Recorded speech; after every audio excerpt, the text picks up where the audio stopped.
بسم اللہ الرحمن الرحیم وبہ نستعین سبحانک لا علم لنا الا ما علمتنا انک انت العلیم الحکیم الحمد للہ رب العالمین والصلاة والسلام علی سید المرسلین وعلی آلہ وصحبہ اجمعین ومن تبعہم بإحسان الی یوم الدین اعوذ باللہ من الشیطان الرجیم بسم اللہ الرحمن الرحیم آمن الرسول بما انزل الیہ من ربہ والمؤمنون کل آمن باللہ وملائکتہ وکتبہ ورسلہ لا نفرق بین احد من رسلہ وقالوا سمعنا واطعنا غفرانک ربنا والیک المصیر۔ سامعین کرام، ہماری گفتگو جناب محمد رسول اللہ صلی اللہ علیہ وسلم کی صداقت اور سچے نبی ہونے کے ضمن میں قرآن اور حدیث کے علمی اعجاز سے متعلق جاری ہے، یعنی ایسے معجزات جو قرآن اور حدیث میں 1400 سال پہلے کسی بیان کے تحت ذکر کیے گئے اور بعد کی ترقیات، سائنس اور علم کی ترقی کے بعد ان کی بہت ساری ایسی باریکیوں پر، گہرائیوں پر اور حقیقتوں پر روشنی پڑ رہی ہے جس کا 1400 سال پہلے جاننا، سمجھنا اور بیان کرنا کسی انسان کے بس کی بات نہیں تھی۔ گویا یہ چیزیں اس بات کی دلیل ہے کہ جو کلام، جو بات اور جو علمی امور بیان کیے جا رہے ہیں قرآن و حدیث میں، وہ علیم و خبیر رب العالمین کی جانب سے بیان کیے گئے ہیں۔ اس سلسلے میں میں چاہتا تھا کہ وما من دابۃ فی الارض ولا طائر یطیر بجناحیہ، اس آیت کو جو سورہ انعام کی مشہور آیت ہے، اس کو لے کر اس کے ضمن میں کئی دیگر آیات کو بیان کریں، لیکن اس کے لیے کم سے کم 2 درس درکار ہوں گے، اس لیے کچھ مختصر سے امور اس سے پہلے جو کچھ حد تک اس سے جوڑ کر بھی دیکھے جا سکتے ہیں ہم بیان کرتے ہیں۔ پہلی ایک بات یہ کہ اس زمانے میں جب قرآن نازل ہوا، دنیا میں نقل و حمل کے جو اسباب مہیا تھے، جو سواریاں انسان کی سہولت کے لیے پائی جاتی تھیں، وہ جانوروں کی شکل میں اور بہت محدود گاڑیوں کی شکل میں تھی۔ قرآن نے سائنس اور ٹیکنالوجی کے اس دور سے صدیوں قبل بتایا، اس زمانے میں قرآن نے بتایا اور حدیثوں میں بھی کچھ اشارے موجود ہیں کہ عنقریب بہت سے ایسے وسائل پیدا ہوں گے جو آج یعنی نزول قرآن کے زمانے میں موجود نہیں ہیں۔ چنانچہ سورہ نحل کی آیت نمبر 8 میں اللہ تبارک و تعالیٰ کا ارشاد ہے وَالْخَيْلَ وَالْبِغَالَ وَالْحَمِيرَ لِتَرْكَبُوهَا وَزِينَةً وَيَخْلُقُ مَا لَا تَعْلَمُونَ۔ اس کا ترجمہ ہوگا کہ گھوڑوں، خچروں اور گدھوں کو اس نے پیدا کیا۔ اللہ تبارک و تعالیٰ نے اپنی نعمت کا بھی تذکرہ کیا اور نشانیوں کے اعتبار سے بھی اس میں غور و فکر کا گویا اشارہ دیا کہ گھوڑوں، خچروں اور گدھوں کو اللہ نے پیدا کیا، اس نے پیدا کیا۔ کیوں پیدا کیا؟ تاکہ تم ان پر سواری کرو، لِتَرْكَبُوهَا، تاکہ تم ان پر سواری کرو، یہ ان کا ایک فائدہ، اور وہ باعث زینت بھی ہیں۔ وزینتاً، قرآن نے کہا لِتَرْكَبُوهَا وزینتاً، اور یہ زینت کا سامان بھی ہے۔ ایک انسان کی دولت، آسائش اور اللہ تبارک و تعالیٰ کی نوازش کا ایک نشان بھی بنتی ہیں یہ سواریاں، تو زینت کا سامان بھی ہے۔ قرآن میں یہاں یہ 2 اس کے فائدے بتائے گئے ہیں، اور بہت سارے جانوروں کے دیگر بہت سارے فائدے ہیں۔ موٹی موٹی کتابیں اس کے لیے کم ہیں، غذا کے طور پر، دوا کے طور پر اور لباس کے طور پر ان کے چمڑے، کھر، ہڈیاں اور ان کی سینگیں اور بہت سارے جو اعضاء کے جو حصے ہیں، وہ انسان کے بہت سارے ضروریات میں اور استعمالات میں آتے ہیں۔ آج کے زمانے میں میڈیکل سائنس میں آپریشن کے لیے دھاگا بنایا جاتا ہے جانوروں کی نسوں سے، اس کی چربی کا بہت سارا استعمال، اس کے جسم کے مختلف اعضاء کو مختلف دواؤں میں استعمال کیا جاتا ہے۔ بعض مخصوص جانوروں کے مخصوص حصوں کا کچھ خاص استعمال ہے، جیسے مثال کے طور پہ مشک والے ہرن کے مشک کا دوا میں بھی استعمال ہوتا ہے، خوشبو وغیرہ کے طور پر بھی اس کا استعمال کیا جاتا ہے۔ عنبر مچھلی کا فضلہ جو ہے ایک عنبر جز ایک مادہ ہم کو مہیا کرتا ہے، اور پھر اس کا بھی استعمال دوا اور خوشبو اور دیگر کئی کاموں میں کیا جاتا ہے۔ ایسے قرآن و حدیث نے نہ صرف یہ کہ ان کو بطور نعمت کے ذکر کیا، بلکہ ان کی افادیت کی طرف بھی اشارہ کیا۔ چنانچہ یہاں اللہ تبارک و تعالیٰ نے جانوروں کا تذکرہ کرتے ہوئے ان 3 جانوروں کا جو زیادہ تر استعمال ہوتے تھے، خچر عام طور سے خچر اور گھوڑا بار برداری کے لیے استعمال، گدھا بار برداری کے لیے، اور گھوڑے کا استعمال تو بڑا عجیب و غریب ہے۔ اللہ تبارک و تعالیٰ نے ان گھوڑوں کے تعلق سے کئی باتیں قرآن میں بیان کی، جیسے یہاں اس آیت میں خیل کا ذکر کیا. ہاں، سورہ عادیات میں والعادیات ضبحا فالموریات قدحا فالمغیرات صبحا. ہاں، ان میں جو گھوڑے سے متعلق جو قسمیں کھائی ہیں، آپ مفسرین کی اس سلسلے میں تفسیروں پر نگاہ ڈالیے، بڑی حیرت ہوتی ہے.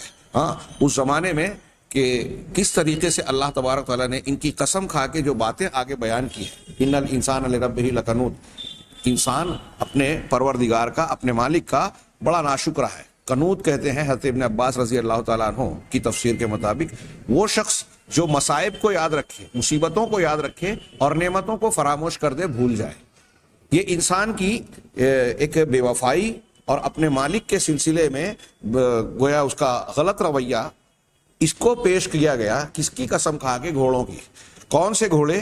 جو انسان کے محض تھوڑے سے التفات، پالن پوشن اور اس کو چارہ وغیرہ دینے کے نتیجے میں اس کے اتنے وفادار ہو جاتے ہیں کہ جنگوں میں بلا تردد وہ نہ صرف خود جو ہے اپنے آپ کو جھونک دیتے ہیں، اپنی جان کی بازی بھی لگاتے ہیں.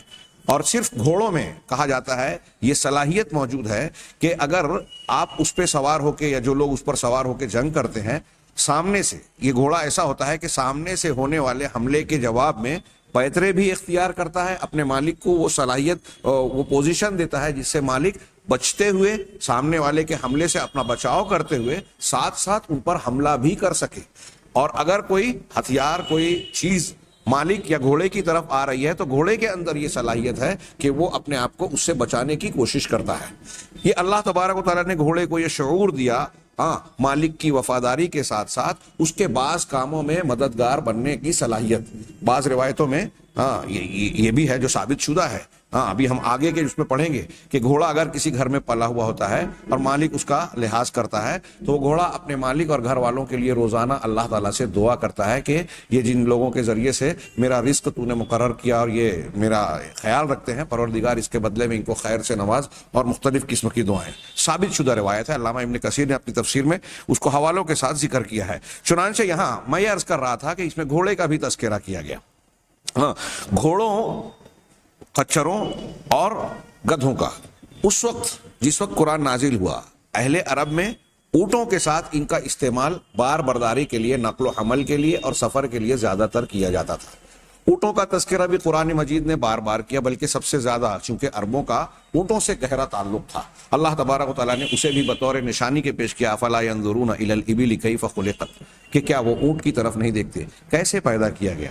اس زمانے میں اس کی پیدائش پر غور و فکر کا تذکرہ کیا گیا اور پھر اس کی بعض صلاحیتوں کا ذکر قرآن کے ساتھ ساتھ حدیثوں میں بھی بیان کیا گیا کہ صحرائی زندگی میں اونٹ کتنی اہمیت کا حامل جانور ہے، جو نقل و حمل اور سواری کے تو کام آتا ہی ہے. صحرائی زندگی کی شدید گرمی میں پانی کی قلت کے باعث اونٹ اپنے مالک اور اپنے سوار کے لیے ایک بہترین ساتھی. ایک تو ریت میں چلنے میں آسانی، اس کو ریگستان کا جہاز کہا جاتا ہے. دوسرا یہ کہ اس کی چربیوں میں ایسی صلاحیت قدرت نے رکھی ہے. پہلے یہ کہا جاتا تھا کہ اونٹ ایک مرتبہ پانی پی کر ایک اچھا خاصا ذخیرہ رکھ لیتا ہے، وہ ہوتا ہو یا نہ ہوتا ہو، لیکن جدید تحقیقات نے بتایا کہ اونٹ کی جو پیروں میں، کھر میں چربی بھری ہوتی ہے، اس کے کوہان چربی پر مشتمل ہوتی ہیں اور ان میں پانی کے ایسے اجزاء اور مادے، ایسے مقدار موجود ہوتی ہے جو جسمانی طور پر اس کی پیاس کی ضرورت کو جسم کی دھیرے دھیرے پوری کرتے رہتے ہیں. بلکہ بعض تجربہ کار لوگوں نے بعد میں یہ بیان کیا، محققین نے، کہ اگر کوئی شخص ریگستان میں اونٹ کے ساتھ ہے اور اسے پیاس کی شدت محسوس ہوتی ہے، پانی دستیاب نہیں ہوتا، تو وہ اپنے چاقو یا دھاردار چیز کے ذریعے اس کے کوہان پر چرکا لگاتا ہے اور اس کٹ کے بعد اس کو کوہان سے پانی کا کچھ حصہ حاصل ہوتا ہے جس سے وہ اپنی جان بچا سکتا ہے. تو یہ بھی اللہ تبارک تعالیٰ کی نعمت ہے اور اس کو اس پہ غور کرنے اور اس کی نعمتوں کا تذکرہ کرنے کے بعد آپ دیکھیں گے کہ اگر اس اونٹ کے سلسلے میں بھی قرآن اور حدیث میں علمی اعجاز ہمیں نظر آئے گا. یہاں جو ترجمے کے بعد میں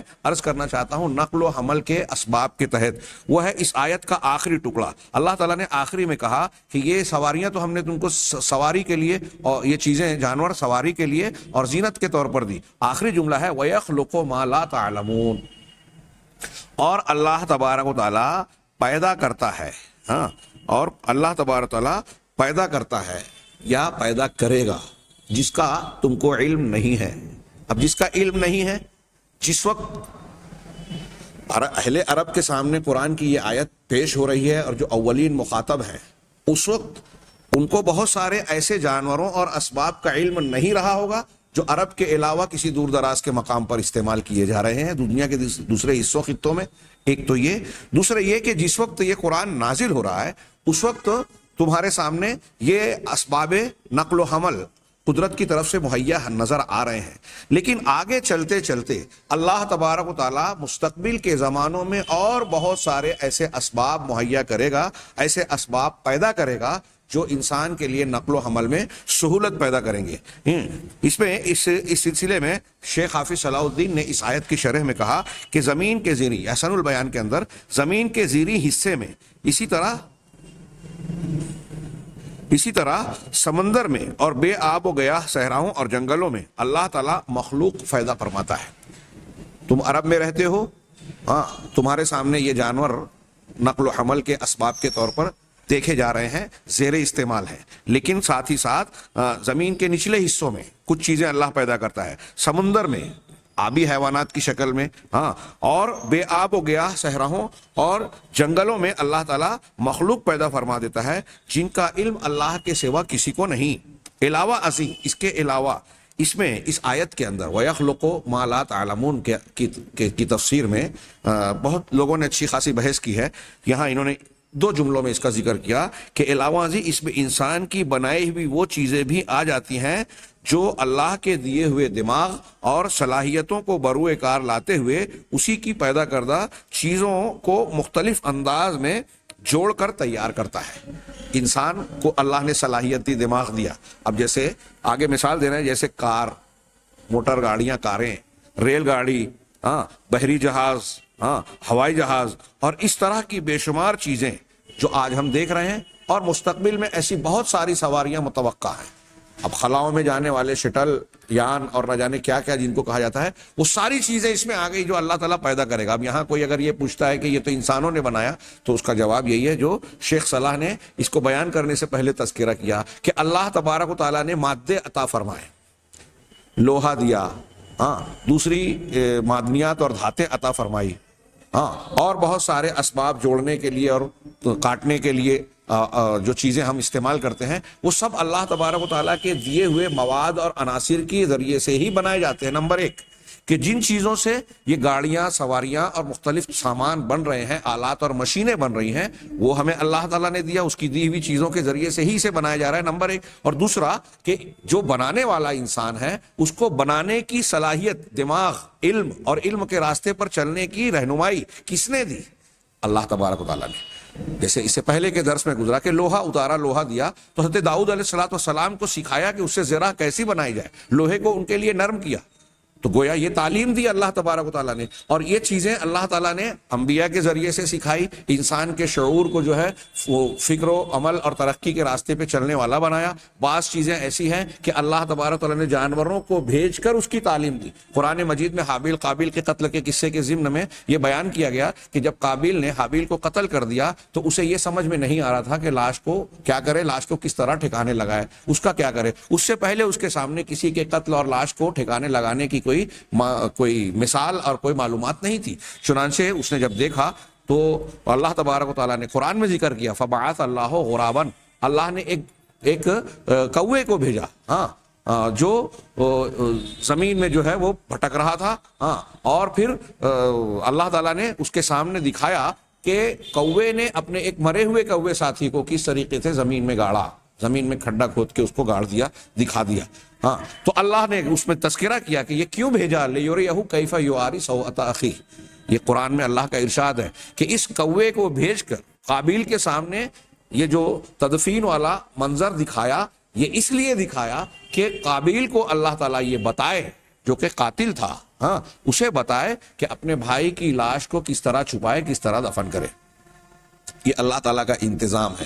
ایسے ہی اللہ تبارک و تعالیٰ نے انسان کو طباعی والا ذہن و دماغ دیا، علم کے راستے پر چلنے کی رہنمائی کی. میں نے اس سے پہلے بیان کیا کہ آپ جانتے ہیں کہ جو لوگ ستاروں کی پرستش کرتے تھے، جانوروں کو پوجتے ہیں اور پوجتے تھے، ہاں وہ لوگ تحقیق نہیں کر سکتے. مولانا وحید الدین خان صاحب نے اور دوسرے لوگوں نے ایک کچھ واقعات اس طرح کے نقل کیے ہیں. مثال کے طور پہ کیا ہندوستان کے بہت بڑے سائنٹسٹ تھے راگھون یا کیا, جو فلکیات کے ماہر تھے, انگریزوں کے دور میں حیدرآباد کی رصدگاہ میں گہن لگنے سے پہلے انہوں نے دوربینیں لگائیں اور کئی سائنٹسٹوں کو ان دوربینوں پر بٹھا دیا کہ ذرا مشاہدہ کریں کہ گہن لگتا ہے تو کیا ہوتا ہے. چنانچہ دیکھیے گہن کو بھی قرآن نے کہا کہ اللہ کی نشانیوں میں سے 2 نشانیاں ہیں. ہاں یہاں یہ ایک بات ضمن تذکرے میں آ گئی. ہمارے استاد شیخ انیس الرحمان صاحب نے ایک واقعہ بیان کیا تھا کہ رشیا کے ایک مسلمان جامعہ سلفیہ بنارس آئے تھے اور تقریر کی تھی, تو اس میں انہوں نے بیان کیا کہ رشیا کی گورنمنٹ, وہ ماہر فلکیات تھے, رشیا کی حکومت نے ان لوگوں کو رصدگاہ پر مقرر کیا اور 30 سائنٹسٹوں کو, 3 ماہرین فلکیات کو الگ الگ بٹھایا کہ اپنا اپنا مشاہدہ کرنے کے بعد گہن لگنے کی کیفیت اور اس کے متعلق اپنے تاثرات اور معلومات کو حکومت کے سامنے پیش کریں گے. تو وہ کہتے ہیں کہ گہن کے لگنے کی شروعات جیسے ہی ہوئی, 30 میں سے ایک وہ بھی تھے اور وہ مسلمان تھے, باقی ملحدین تھے. تو ان کا بیان یہ ہے, شیخ انیس الرحمان صاحب نے جو نقل کر کے ہمیں بتایا استاذ محترم نے, کہ 30 میں سے 29 جو ان کے علاوہ تھے سارے کے سارے گہن لگنے کے آغاز میں ہی بے ہوش ہو گئے. وہ دہشت زدہ ہو گئے. گہن لگنے کی منظر کو انہوں نے جب دوربین سے قریب تر دیکھا تو انہیں ایسا خوف محسوس ہوا کہ سورج چاند اور ستارے یہ آپس میں, سورج چاند اور زمین یہ آپس میں ٹکرا جائیں گے اور پوری دنیا تھوڑی دیر میں تہس نہس ہو جائے گی. تو ایسی دہشت اور خوف ان پر طاری ہوا کہ وہ سب کے سب 29 کے 29 غیر مسلم بے ہوش ہو گئے. کہا میں بھی بے ہوش ہو جاتا اگر میں مسلمان نہیں ہوتا. میں اس لیے بے ہوش نہیں ہوا کہ میں جناب محمد رسول اللہ صلی اللہ علیہ وسلم کی اس حدیث کو یہ جانتا تھا کہ ان القصوف والخسوف آیتان من آیات اللہ, کہ سورج گہن اور چاند گہن یہ اللہ کی نشانیوں میں سے 2 نشانیاں ہیں. یہ کسی کے مرنے اور کسی کے جینے سے گہن زدہ نہیں ہوتے. اور پھر اس بنیاد پر چونکہ مجھے ایک علم تھا کہ اللہ تعالیٰ کے نظام کا ایک حصہ ہے اور اللہ تعالیٰ کی ایک نشانی ہے, لہٰذا یہ ٹکرائیں گے نہیں. اس یقین کی بنیاد پر میں بے ہوش نہیں ہوا, میرے حواس سلامت رہے. غور کیجئے, یہاں جو میں جن کا واقعہ سنا رہا ہوں حیدرآباد کا, میں نام بھول رہا ہوں, راگھوان یا کون تھے, بہت بڑے سائنٹسٹ ہندوستان کے, ان کے بارے میں انہوں نے درج کیا کتابوں میں کہ جب گہن لگنے کی شروعات ہوئی تو دوربین پر دیکھتے دیکھتے سارے سائنٹسٹ یا ماہرین فلکیات مشاہدہ کر رہے ہیں, یہ تھوڑی تھوڑی دیر پر اٹھ کر قریب رکھی ہوئی ایک گھنٹی کو بجاتے تھے. ایک انگریز افسر جو اس کا مشاہدہ کر رہا تھا, اس نے پوچھا کہ یہ کیا بات ہے, آپ گہن کا مطالعہ اور مشاہدہ کر رہے ہیں, اس کی اسٹڈی کر رہے ہیں اور گہن لگ رہا ہے, تو یہ بیچ بیچ میں آپ اٹھ کر گھنٹی کیوں بجاتے ہیں؟ تو کہا کہ یہ اس لیے میں بجاتا ہوں کہ میں ہندو ہوں اور ہندو مذہب کے مطابق گہن جب لگتا ہے تو ایک راکشس ہوتا ہے جو چاند کو, سورج کو یا زمین کو, ان کو نگلنے کے لیے لپکتا اور بڑھتا ہے. جب اس کو نگلنے کے لیے لپکا جائے تو اس وقت اگر ہم گھنٹی کی آواز بجاتے ہیں تو اس گھنٹی کی آواز سے وہ راکشس دور بھاگتا ہے. بہت غور سے یہاں ضمناً ایک قوس ہم لگائیں یا حاشیہ لگائیں کہ پیچھے کورونا کی وبا جب عام ہوئی اور ابھی بھی کچھ ہوئی تو ہمارے وزیر اعظم مودی صاحب نے کہا کہ تھالی بجاؤ, گھنٹی بجاؤ. تو ہو سکتا ہے کہ اس کا مصدر ہندو دھرم کی یہی تعلیم اور یہی خیال رہا ہو. تو انہوں نے کہا کہ گھنٹی بجانے سے وہ راکشس دور بھاگتا ہے اور یہ محفوظ جاتے ہیں. تو انگریز افسر ہنسنے لگا اور کہنے لگا کہ آپ تو خود ایک ماہر فلکیات ہیں, سائنٹسٹ ہیں, آپ اپنی آنکھوں سے گہن کا مشاہدہ کر رہے ہیں اور یہ جانتے ہیں کہ گہن کیوں اور کیسے لگتا ہے, اس کے باوجود آپ ایسی بات کر رہے ہیں جو کسی بیس والا عقیدہ نہیں کہلا سکتا, اس کی کوئی بنیاد نہیں بنتی, قابل قبول بات نظر نہیں آتی. تو کہا کہ یہ میرا گویا پروفیشن اور میرا علم اور معلومات ہے اور یہ میرا دھرم ہے, اس میں عقیدت رکھتا ہوں, لہذا عقیدت کی بنیاد پر اسے تسلیم کر رہا ہوں. یعنی کچھ لوگ علم کا ساتھ نہ ہونے کے باوجود اپنے مذہب پر علم کے مخالف بات پر, دلیل کے مخالف بات پر قائم رہتے ہیں. یہ توفیق سے محرومی نہیں تو اور کیا ہے. چنانچہ ہاں ضمناً گہن کی بات آ گئی تھی. میں یہ عرض کر رہا تھا کہ اللہ تبارک و تعالیٰ نے جو انسان کو صلاحیتیں دی ہیں, ان صلاحیتوں کو استعمال کر کے اللہ کی دی ہوئی نعمتوں کے بارے میں ان کی کیا تاثیر ہوتی ہے, ان کو جوڑ کر دوائیں بناتا ہے, غذائیں بناتا ہے. ہر علاقے میں الگ الگ لذیذ لذیذ غذائیں بنتی ہیں. اس کا ذکر بھی سورہ روم میں اللہ تبارک تعالیٰ کہ یہ بھی اللہ کی نشانی ہے کہ الگ الگ تمہاری زبان ہے, الگ الگ غذائیں ہیں, الگ الگ رنگت ہے اور بہت ساری تہذیب, ثقافت, رہن سہن کے امور اور طریقے ہیں, لیکن فطرت سب کی ایک ہے. اس لیے اللہ تعالیٰ نے ہر ایک کی فطرت کے مطابق دین اتارا. تو اللہ تبارک و تعالیٰ کی دی ہوئی صلاحیتیں انسان استعمال کرتا ہے. یہاں یہ بھی نوٹ کیجئے ایک دوسرا پوائنٹ کہ دنیا میں بہت ساری دوسری مخلوق ہیں، خچر، گھوڑے، گدھے، شیر، پرندے، چرندے، درندے، اور بہت سارے جانور، نباتات، جمادات. لیکن ان نباتات، جمادات اور جانوروں کی جو سرشت، جو طریقہ کار اور ان کی زندگی کا جو راستہ صدیوں پہلے تھا، ہزاروں سال پہلے تھا، آج بھی وہی ہے. ان کے طور طریقے، تہذیب، ثقافت، رہن سہن میں تبدیلی نہیں آتی. ان کے گپھاؤں میں، ان کی رہائش گاہوں میں جہاں وہ رہتے ہیں، گھونسلوں میں جہاں پرندے رہتے ہیں، آبی حیوانات کے جو مقامات ہیں، وہ ویسے ہی رہتے ہیں جیسے پہلے رہتے تھے. لیکن انسان کی زندگی میں، ان کے طور طریقوں میں، ان کی زبانوں میں، ان کی تہذیب و ثقافت میں، ان کے بہت سارے زندگی کے امور میں ہم دیکھتے ہیں کہ زمین و آسمان کا فرق ہوتا ہے. میوزیم رکھ کے یہاں یہ بتایا جاتا ہے کہ صدیوں پہلے انسانی تہذیب، ثقافت اور سماج کا یہ انداز اور یہ منظر تھا.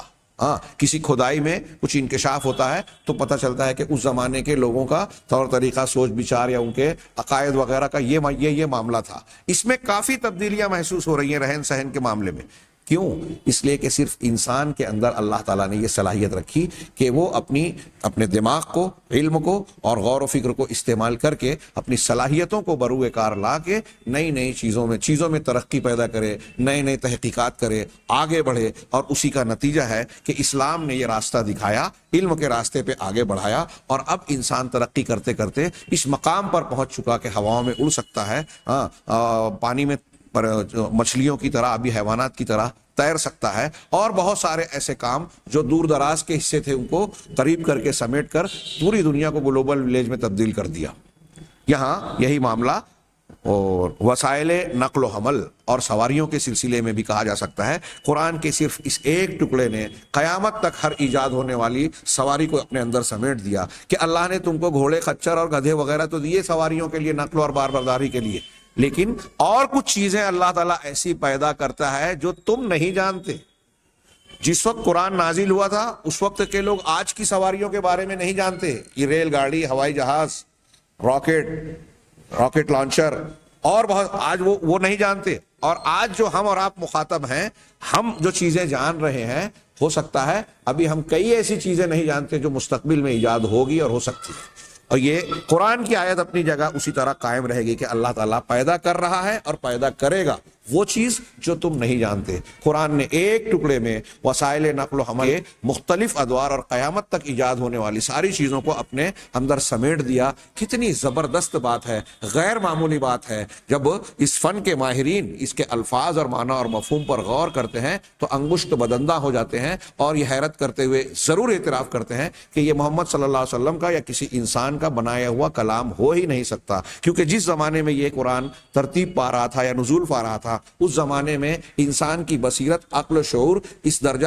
پہنچ ہی نہیں سکتی تھی کہ ایک زمانہ ایسا آئے گا کہ آدمی جو ہے ہوا کے دوش پر سوار ہو کر کسی سواری میں بیٹھ کر چلے گا اور وہاں چلتے پھرتے سب کچھ اپنا آرام سے نارمل حالات میں کھانا پینا، چلنا پھرنا، پیشاب پخانا سب کچھ کر سکے گا اس سواری کے اندر. یہ کوئی تصور نہیں کر سکتا تھا. وَيَخْلُقُ مَا لَا تَعْلَمُونَ کے بیان میں وہ ساری چیزیں شامل آ گئی، وہ بھی اور اس کے علاوہ بھی. کتنی زبردست بات ہے. آگے آئیے ہم ایک اور آیت پر، آج صرف آیت کا میں تذکرہ کر رہا ہوں، اس سے متعلق بعض تفصیلات انشاءاللہ آئندہ دروس میں ہوگی. صرف آیت کا ترجمہ اور جو اس کی پرانی اہل علم کی جو تفسیر ہے جو اس کا اصل مقصود ظاہر کرتی ہے اس پر نظر ڈالیں. اللہ تعالیٰ کا ارشاد ہے سورۃ الانعام کی آیت نمبر 38 میں. اللہ نے فرمایا اعوذ باللہ من الشیطان الرجیم وما من دابۃ فی الارض ولا طائر یطیر بجناحیہ الا امم امثالکم. یہاں میں آپ کے سامنے اس آیت کا ترجمہ دو مترجمین کے الفاظ میں پیش کر رہا ہوں، ایک عبد الرحمن کیلانی اور ایک مولانا ابوالکلام آزاد. کیلانی صاحب ترجمہ کرتے ہیں کہ زمین میں جتنے بھی چلنے والے جانور ہیں، زمین میں جتنے بھی چلنے والے جانور ہیں اور جتنے بھی اپنے بازوؤں سے اڑنے والے پرندے ہیں، وہ سب تمہاری ہی طرح کی انواع ہے، تمہاری ہی طرح کی قسمیں ہیں. عموماً کا ترجمہ انہوں نے انواع سے کیا کہ تمہاری ہی طرح مختلف انواع کی جنس اور امتیں ہیں، تمہاری ہی طرح کی انواع ہے. یہ کیلانی صاحب کا ترجمہ. مولانا ابوالکلام آزاد اس کا ترجمہ کرتے ہیں اور دیکھو زمین میں چلنے والا کوئی حیوان اور ہوا میں پروں سے اڑنے والا کوئی پرند ایسا نہیں جو تمہاری ہی طرح اپنی امتیں نہ رکھتا ہو. آگے قوس میں تشریح کرتے ہیں، یعنی تمہاری طرح ان میں سے ہر گروہ اپنی اپنی معیشت اور اپنا اپنا سر و سامان کار نہ رکھتا ہو، ایسا نہیں ہے. جیسے تم اپنی زندگی کا ایک ڈھرا راستہ رکھتے ہو، ویسے یہ پرندے، یہ جانور، کوئی بھی حیوان ہو، سب اپنی اپنی زندگی کا ایک سامان رکھتے ہیں. شیخ عبد الرحمن سعدی، مولانا آزاد کی تشریح بھی میں نے نقل کی، شیخ عبد الرحمن بن ناصر السعدی نے 2-3 لائن میں اس کی تشریح کرتے ہوئے کہا، اے جمیع الحیوانات الارضیہ والہوائیہ من البہائم والوحوش والطیور کلھا امثالکم. کہتے ہیں کہ تمام زمینی حیوانات، ہوائی حیوانات، بہائم یعنی چوپائے، وحشی اور درندے اور سارے کے سارے پرندے، یہ سارے کے سارے تمہاری طرح امتیں ہیں، گروہ ہیں. کیسے؟ خلقناہا کما خلقناکم، ہماری طرح وہ کیسے ہیں، کیا مشابہت ہے؟ تو شیخ سعدی نے اس کو بیان کیا کہ ہم نے ان کو بھی ویسے ہی پیدا کیا جیسے تم کو پیدا کیا. تم ایک امت ہو، انسان ایک گروہ، ایک نوع، تو ویسے ہی ہم نے دوسری امتوں کو بھی، دوسرے جانوروں کو، ہر پرندے کی، ہر جانور کی الگ الگ نوع ہے. وَرَزَقْنَاهَا كَمَا رَزَقْنَاكُمْ، ان کو بھی ہم نے ویسے ہی روزی دی جیسے تم کو روزی دی. کھانے پینے کے انداز اور طریقوں میں فرق ہو سکتا ہے، لیکن اللہ تعالیٰ ہم کو روزی عطا فرما رہا ہے، ان کو بھی دی. ہم کو جینے کے طریقے سکھا رہا ہے، ان کو بھی. وَنَفَذَتْ فِيهَا مَشِيئَتُنَا وَقُدْرَتُنَا كَمَا كَانَتْ نَافِذَةٌ فِيكُمْ، اور ان کے سلسلے میں ہماری مشیت اور قدرت ان جانوروں، پرندوں، ہوائی ہوں، آبی ہوں، کوئی بھی ہوں، ان کے سلسلے میں ہماری مشیت اور ہماری قدرت ویسے ہی نافذ ہو رہی ہے جیسے تمہارے سلسلے میں. یہ آیت کا وہ ظاہری معنی ہے اور بالکل واضح معنی ہے جو اصل مقصود سے بالکل جڑا ہوا ہے کہ تم کو اللہ نے جیسے پیدا کیا، جانوروں، پرندوں، چرندوں، پیر پر چلنے والے ہوں، رینگنے والے ہوں یا ہوا میں اڑنے والے ہوں، یہاں تذکرہ نہیں ہے، چاہے پانی میں رہنے والے، بسنے والے ہوں، ان سب کو اللہ تبارک و تعالیٰ نے کہا کہ تمہاری طرح مثالیں ہیں، امتیں ہیں.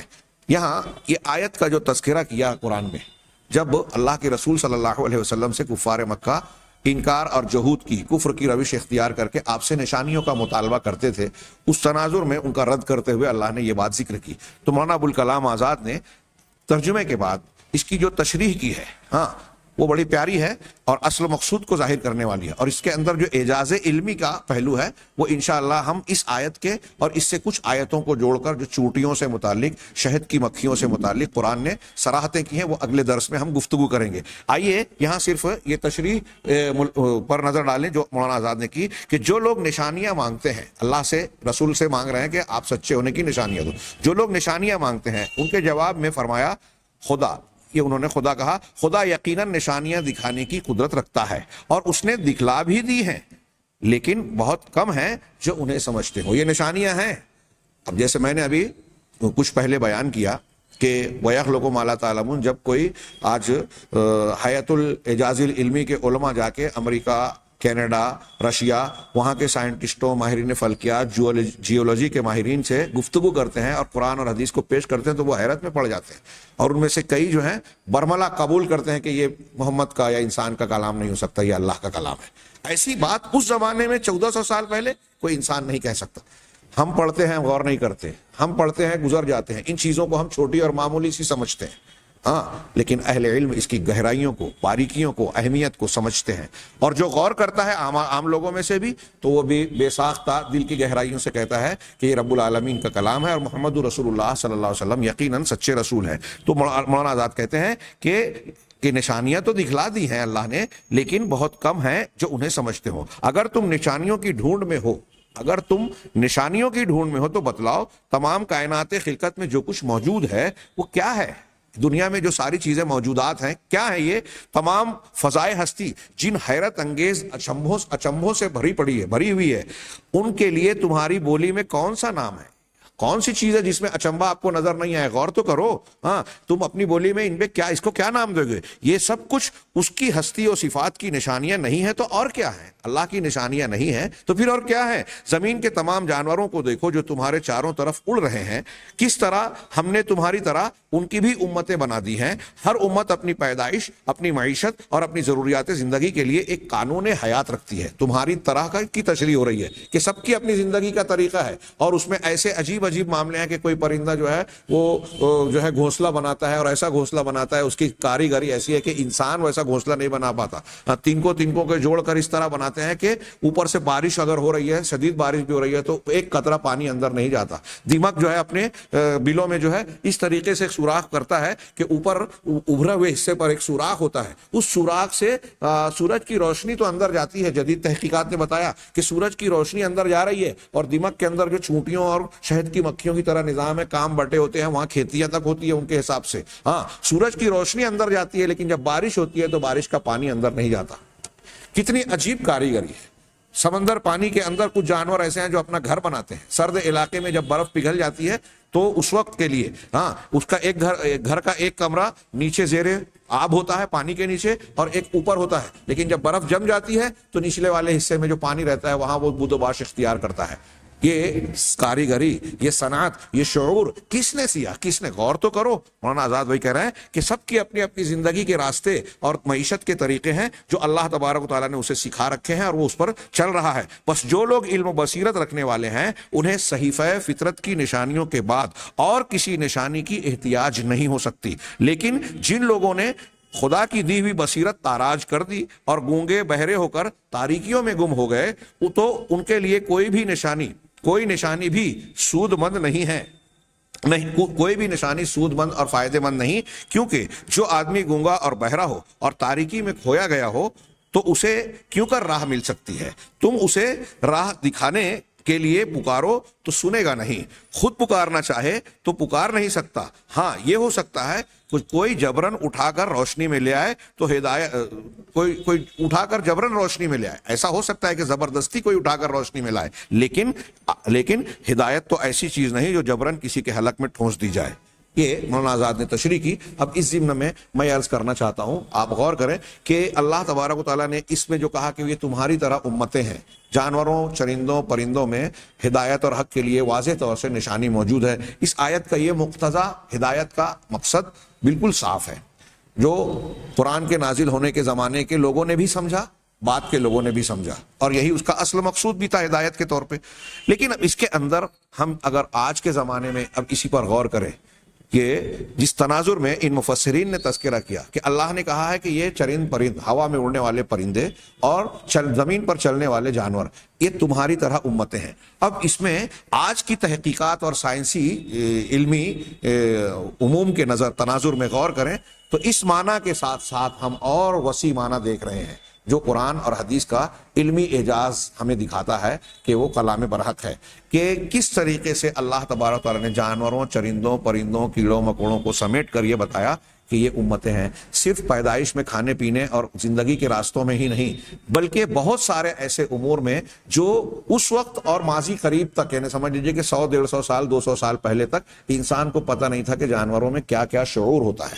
ہاں، قرآن نے چونٹیوں سے کلام کا ذکر کیا، حدیث ہم اس سے پہلے پڑھ چکے ہیں اللہ کے رسول صلی اللہ علیہ وسلم کے معجزات کے باب میں کہ آپ ایک باغ میں تشریف لے گئے، ہاں بالکل صحیح حدیث ہے، ایک باغ میں تشریف لے گئے، ایک اونٹ نے آپ سے شکایت کی، رونے لگا، آپ نے اس کو ہاتھ پھیرا اس کے کانوں کے نیچے کی ہڈی پر، اور پھر اس کے بعد اس کے مالک کو بلا کر اس سے پوچھا اور کہا کہ اس اونٹ نے مجھ سے شکایت کی کہ تم اس کو تھکاتے ہو اور اس کا خیال نہیں رکھتے، اس کا حق ادا نہیں کرتے۔ چونٹیوں کا معاملہ، جانوروں کا معاملہ، حضرت سلیمان علیہ السلام کا اور حضرت داؤد علیہ السلام کا چونٹیوں کو بولنا، قرآن کا یہ کہنا کہ یہ چرند پرند اور دنیا کی ہر چیز اللہ کی تسبیح بیان کرتی ہے، لیکن تم ان کی تسبیح کو سمجھتے نہیں۔ ہاں، جس وقت یہ نازل ہوا ماضی میں ہم یہ کہہ دیتے تھے کہ واقعی ہماری سمجھ میں نہیں آتی، لیکن آج کی تحقیقات نے یہ بتایا کہ واقعی ہمیں یہ بات معلوم ہوتی ہے کہ جانوروں میں، پرندوں میں،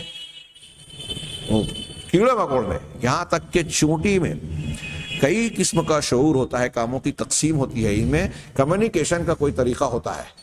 اب آج سائنس یہ کہتا ہے کہ ان میں اشارے ہوتے ہیں، قرآن و حدیث میں اس میں بات کی بات بھی ذکر کی، اور پھر حضرت سلیمان علیہ السلام اور دوسرے کچھ واقعات میں ہمیں یہ پتہ چلتا ہے کہ انہوں کو اللہ تعالیٰ نے کلام کی توفیق اور طاقت دی۔ اب وہ کیسی تھی، کیا تھی، اس پر انشاءاللہ ہم اگلے درس میں گفتگو کریں گے۔ یہ بڑا دلچسپ اور اہم اعجاز علمی کا پہلو ہوگا، انشاءاللہ مجھے توقع ہے کہ لوگ توجہ سے اسے سنیں گے اور اس پر غور کریں گے کہ یہ اللہ کے رسول صلی اللہ علیہ وسلم اور قرآن کی حقانیت کی نشانیاں ہیں۔ اللہ تعالیٰ ہمیں حق کا شعور عطا فرمائے اور اسے قبول کرنے، اس کی قدر پہچاننے کی توفیق دے، اور باطل کو سمجھ کر اس سے بچنے کی توفیق دے۔ وآخر دعوانا ان الحمد للہ رب العالمین۔